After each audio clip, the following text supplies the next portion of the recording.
নমস্কাৰ জয়তে মই এই বিদ্যালয়ৰ লগত জড়িত থকা সকলো কৰ্তৃপক্ষ আৰু অভিভাৱক মোৰ শ্ৰদ্ধাৰ ভাতৃ ভগ্নী সকলোকে মই শ্ৰদ্ধা জ্ঞাপন কৰিছোঁ আৰু মৰম যাচিছোঁ।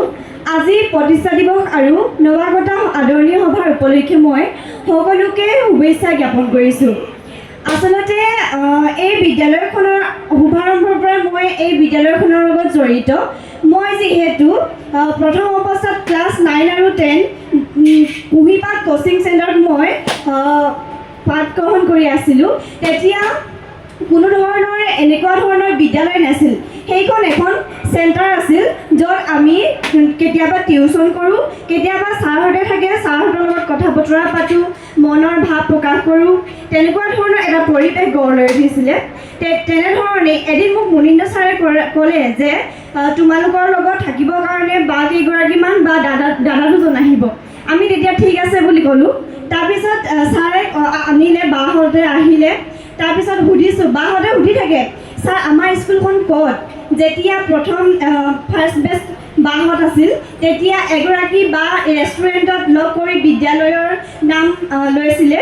তেতিয়া কোনো ধৰণৰ বিদ্যালয় নাছিল আৰু মই তেতিয়া কোচিং চেণ্টাৰত কোচিং কৰি আছিলোঁ আৰু তেতিয়া তেনেধৰণে বাহঁতে কোচিং চেণ্টাৰতে থাকিলে।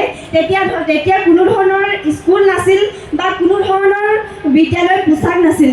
তেওঁলোকে ঘৰত যি ড্ৰেছ পিন্ধি থাকে সেই ড্ৰেছ পিন্ধিয়ে তেওঁলোকে ক্লাছ কৰিছিলে আৰু সেই অৱস্থাত টিচাৰৰ কাৰণে আমি কান্দিবলগীয়া হৈছিল। কিয়নো এমাহৰ কাৰণে টিচাৰ আহে, আকৌ গুচি যায়, আহে আকৌ গুচি যায়। আমি ইমান কষ্টৰে যে পঢ়িছিলোঁ সেইটো কথা আচলতে মই বুকু দাঁতি ক'ব পাৰিছোঁ। কাৰণ সেইটো অৱস্থাৰ পৰা এইটো অৱস্থা পোৱাৰ বহুতখিনি চেষ্টা আছে, কষ্ট আছে। আচলতে এই চাৰিগৰাকী ব্যক্তিৰ একাগ্ৰতা আৰু সাহসৰ বাবে এইখিনি আগবাঢ়ি আহিলে। আচলতে সেইটো অৱস্থাত আমি যেতিয়া আছিলোঁ, মই ক্লাছ 10 পাছ কৰিলোঁ। আমি কৰোণা বেষ্ট আছিলোঁ যিহেতু। তাৰপিছত পাছ কৰিলোঁ। ছাৰে ক'লে এই বিদ্যালয়তে পঢ়িবা। মই ইমান কান্দিছোঁ, স্কুলেই নাই, দুখন বেৰ আছিল মাত্ৰ এই বিদ্যালয়খনত। আমি যেতিয়া আহিছিলোঁ তাৰপিছত ৰাস্তাটো আছিলে আঁঠুলৈকে পানী। তাৰপিছত আহিছোঁ, স্কুলখন আৰম্ভ হ'ল, দুখন বেৰৰ পৰা আৰম্ভ হ'ল।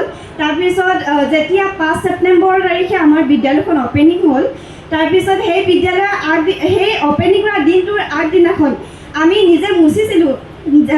যেতিয়া আমাৰ অৰুণজ্যোতি ছাৰে আহিলে পাছত আমাক মুচি থকা দেখি ক'লে যে মুচিব নালাগে, আমি এনেকৈ ধৰণে প্লাষ্টাৰ কৰি দিম। তাৰপিছত প্লাষ্টাৰ কৰিলে। সেই 5 ছেপ্টেম্বৰ দিনাখন আমাৰ বিদ্যালয়খন অ'পেনিং হ'ল। তাৰপিছত ছাৰহঁতে আমি যেতিয়া এই বিদ্যালয়লৈ আহিলোঁ, বিদ্যালয়খন হ'ল এটা এনেকুৱা ধৰণৰ হল এটা আছিলে। তাৰপিছত সেই হলটোতে বয়জ হোষ্টেল, গাৰ্লছ হোষ্টেল, এটা শ্ৰেণীকক্ষ আৰু এটা পাকঘৰ আছিলে। তাৰপিছত আমি নিজে সেই বিদ্যালয়খনত নিজে ৰান্ধি ভাত খাইছিলোঁ। তাৰপিছত এদিন কি হ'ল, এটা ঘটনা ঘটিল। আমি যেতিয়া ফাৰ্ষ্ট ইয়েৰ পঢ়ি আছিলোঁ তেতিয়া আমাৰ ইংলিছৰ এক্সাম হৈ আছিলে ফাইনেল। তাৰপিছত ইংলিছৰ এক্সাম হৈছে, সেইদিনাখন আমি নাজানো আমাৰ যি ৰুটিন আছিলে সেই ৰুটিনখন আমাৰ ভুল হ'ল নহয় ইংলিছৰ এক্সাম দিনাখন। তাৰপিছত ইংলিছৰ এক্সাম আছিলে আগবেলা, আমি দেখিলোঁ পাছবেলা। তাৰপিছত মুনীন ছাৰে ৰাস্তাফালে ওলাই গৈছিলে। তাৰপিছত ছাৰে কোনোবা এগৰাকী ষ্টুডেণ্টক দেখিলে যে এক্সাম দিব গৈছে। তাৰপিছত ছাৰে আমাৰ যিগৰাকী আগৰ শিক্ষয়িত্ৰী আছিল স্বপ্নালী বাইদেউ, তেখেতলৈ ফোন কৰি আছে, ইমান ফোন কৰি আছে। আমি শুই আছিলোঁ সেইটো সময়ত। তাৰপিছত ফোন কৰিছে আমাক গালি দিব বুলি, আমি ফোনটো ৰিচিভ কৰা নাই, ইমান ফোন কৰি আছে। তাৰপিছত কিবা এটা হৈছে চাগে সেইটো কাৰণে ফোনটো ৰিচিভ কৰোঁ বুলি কোনোবা এগৰাকী ছাত্ৰীয়ে ফোনটো ৰিচিভ কৰিলে। তাৰপিছত ৰিচিভ কৰি কিনে ছাৰে কৈছে যে তোমালোকৰ এক্সাম আগবেলা আছে। তাৰপিছত আমি যেনেধৰণে শুই আছিলোঁ সেই শুৱাৰ পৰা উঠি ড্ৰেছ পিন্ধি মেলি গৈছোঁ। তাৰপিছত ল'ৰাকেইটাই সেই ৰাস্তাতে চোলা পিন্ধি গৈছে। আৰু মই যেতিয়া ইয়াত আছিলোঁ তেতিয়া মই ঘৰতে যেনেকুৱা ধৰণৰ আমি চেণ্ডেল পিন্ধি থাকোঁ ব্যৱহাৰ কৰোঁ, সেই তেনেকুৱা ধৰণৰ চেণ্ডেল পিন্ধি মই তিনিচুকীয়া কলেজত এক্সাম দিব গ'লোঁ। তাৰপিছত সেই তেনেকুৱা ধৰণৰ বহুতো ঘটনা আছে। আমি যেতিয়া আহিছিলোঁ তেতিয়া একেটা বাথৰুমেই ইউজ কৰিছিলোঁ, বয়জ আৰু গাৰ্লছে। তাৰপিছত আমাৰ এক্সাম হৈ আছিলে।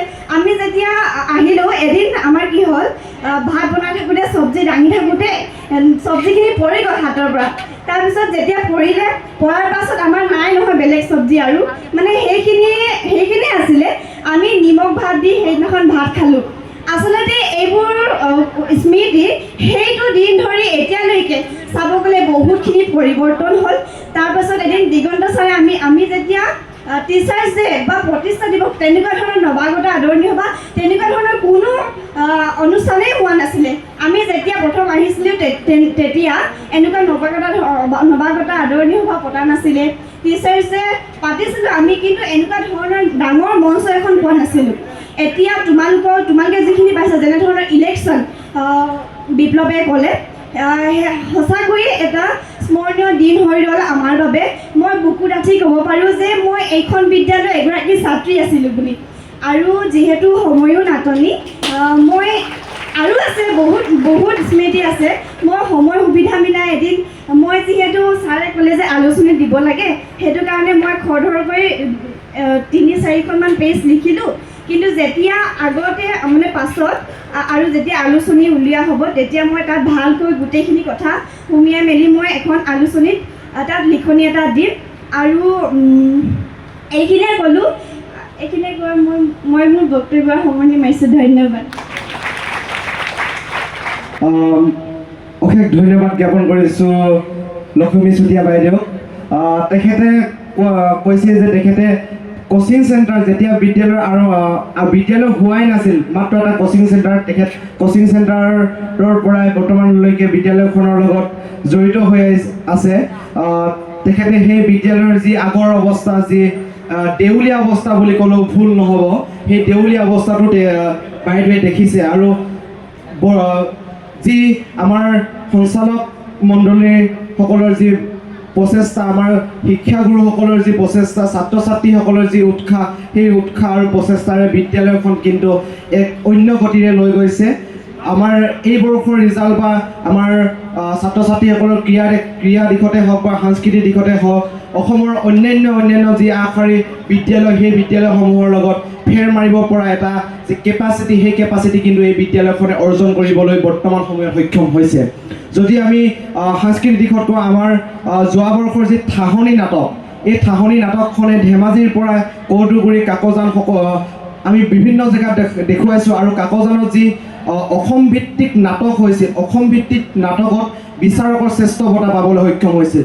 য'ত আমাৰ শিক্ষকসকলে নাটক কৰিছিল, তাত আমাৰ ছাত্ৰ ছাত্ৰীসকলে নাটক কৰি বিচাৰকৰ শ্ৰেষ্ঠ বঁটা, বিচাৰকৰ বিশেষ বঁটা পাবলৈ সক্ষম হৈছে। সেয়া আমাৰ বাবে গৌৰৱৰ কথা। যদি আমি খেলৰ দিশত কওঁ, আমাৰ পৰহি দিনা তিনিচুকীয়া কমাৰ্চ কলেজত অনুষ্ঠিত হৈ থকা ইণ্টাৰনেশ্যনেল সুব্ৰত কাপৰ যি টিম চিলেকশ্যন, সেই টিম চিলেকশ্যন আমি ছেকেণ্ড পজিশ্যন পাবলৈ সক্ষম হ'লোঁ। আমি এইবাৰে জইন কৰিছিলোঁ, কিন্তু আমি এইবাৰে ছেকেণ্ড পজিশ্যন পাবলৈ সক্ষম হৈছোঁ। সেই দিশৰ পৰা আমাৰ ক্ৰীড়া ক্ষেত্ৰতো আমাৰ আগবাঢ়ি গৈছে আমাৰ বিদ্যালয়খন শিক্ষাৰ লগতে। মই দুয়োগৰাকী বাইদেউকে ধন্যবাদ জ্ঞাপন কৰিছোঁ আৰু তেওঁলোকৰ আসন গ্ৰহণ কৰিবৰ বাবে অনুৰোধ জনাইছোঁ। আমি কাৰ্যসূচী মৰ্মে নৱাগতসকলক আদৰাৰ কাৰ্যসূচী আছে। আমি